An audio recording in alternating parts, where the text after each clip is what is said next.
Idli dosa batter കൊണ്ട് നല്ല സോഫ്റ്റായ അതുപോലെ തന്നെ നല്ല ക്രിസ്പിയായ നല്ല അടിപൊളി പഴംപൊരിയാണ് നമ്മളിവിടെ ഉണ്ടാക്കാൻ പോണത്. എല്ലാവർക്കും ഒരു ഡൗട്ട് ഉണ്ടാകും, എങ്ങനെ ഇഡ്ഡലി ദോശ ബാറ്റർ കൊണ്ട് പഴംപൊരി ഉണ്ടാക്കാം? അതാണ് ഗൈസ് നമ്മളിതിവിടെ കാണിക്കുന്നത്. ഈ നിസ്നാജ് ഫുഡ്സ് എന്ന നമ്മുടെ സ്വന്തം ബ്രാൻഡാണ്.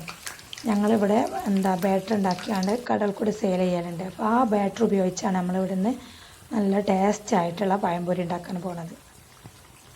ഇതിനായിട്ട് നമ്മുടെ ഈ മാവിലേക്ക് 2 ടേബിൾ സ്പൂൺ ഗോതമ്പ് പൊടി, നമ്മൾ വീട്ടിൽ തന്നെ പൊടിച്ച പൊടിയാട്ടോ, അതുപോലെ ഒരു പിഞ്ച് ഉപ്പും ഒരൽപ്പം മഞ്ഞൾപ്പൊടിയും 1 ടേബിൾ സ്പൂൺ പഞ്ചസാരയാണ് ഞാൻ ചേർത്തിട്ടുള്ളത്. അത് നന്നായിട്ട് മിക്സ് ചെയ്ത് കണ്ട് ഒരു അരമണിക്കൂർ ഒന്ന് വെയിറ്റ് ചെയ്യാൻ വെക്കുക. എന്നിട്ട് നമുക്ക് എണ്ണയിൽ മുക്കി പൊരിച്ചെടുത്താൽ നല്ലതാ.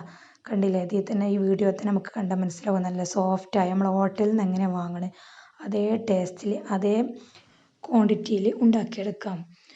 പിന്നെ ഏറ്റവും ഇമ്പോർട്ടൻ്റ് ഉള്ള കാര്യം, പൂർണ്ണമായും തണുപ്പ് പോയതിന് ശേഷം മാത്രമേ ബാറ്റർ നമുക്ക് ഇതിനായിട്ടൊക്കെ യൂസ് ചെയ്യാൻ പറ്റുള്ളൂ.